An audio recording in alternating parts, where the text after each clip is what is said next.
because that's the color of the wood on it, the stock. The vest actually comes from the Dutch, from bush, like a blunderbuss or arquebus. And so the British soldiers called it the brown vest. And it's like every weapon that's being used by every major European and North American country at this time. All right? The French have their own pattern that's very similar.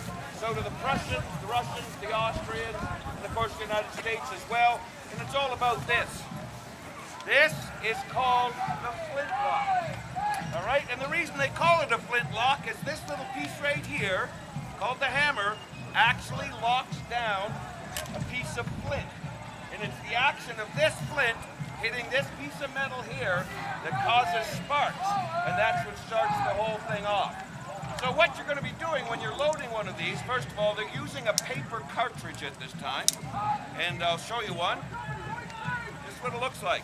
Okay, it's a roll of paper, tube of paper, filled with about 120 grains of powder. And theirs would have a 68 caliber shot right in the very top. So it's all in one piece.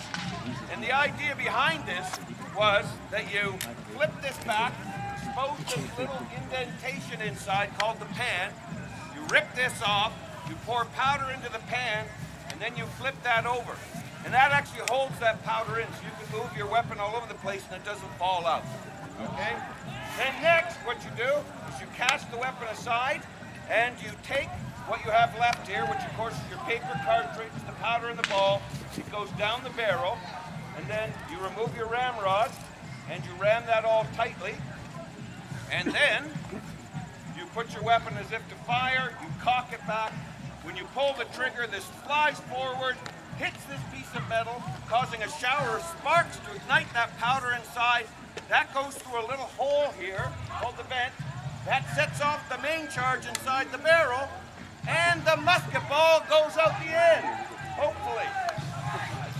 And I say hopefully because these things were very, very unreliable. They were also incredibly inaccurate. So why on earth would you want to use one? Well, first of all, let me tell you why they're inaccurate and why they're unreliable, all right? First of all, it's accuracy. It's good in terms of being accurate up to about 60 to 75 yards. So let's say if I was going to be firing at that group across the pathway over there, I'd probably okay, all right? But if I chose that fella that's standing over there with the camera bag, and I had all day to shoot him, at the end of the day, the only injury he'd probably suffer from is the hernia from laughing at me. Or I couldn't hit him. So, as I say, the accuracy on these was because it's called a smooth bore weapon. The inside of this barrel is absolutely smooth. It's a lot bigger than the shot. So when that explosion takes place here, that shot literally bounces. And it can go off in that direction, or hopefully to the person you're trying to shoot at. Now, in terms of reliability, the most important part of the weapon's on the outside. So if it rains, it doesn't fire. If it gets too humid, it doesn't fire. Powder gets damp and it won't fire. And let's say this just shifts off a little bit, it won't fire. You can get buildup of this black fouling after firing and firing and firing. Too much on there and it won't fire. Too much in the vent hole, it won't fire. Too much underneath the flint, it won't fire. You're probably wondering, well, when does it fire? In my experience has shown me when it wants to.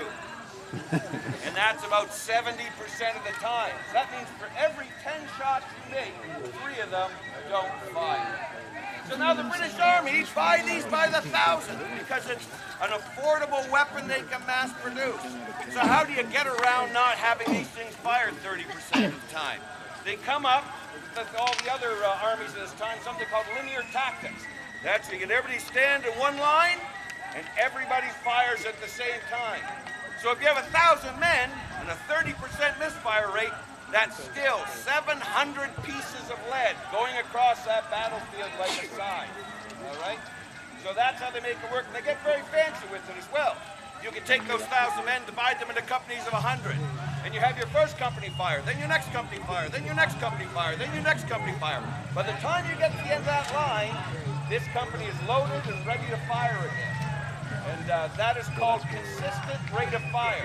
At the Battle of Fort George, when the American Army comes in, and they're very, very strong, about 3,000 at that point, facing off against about 500 British soldiers.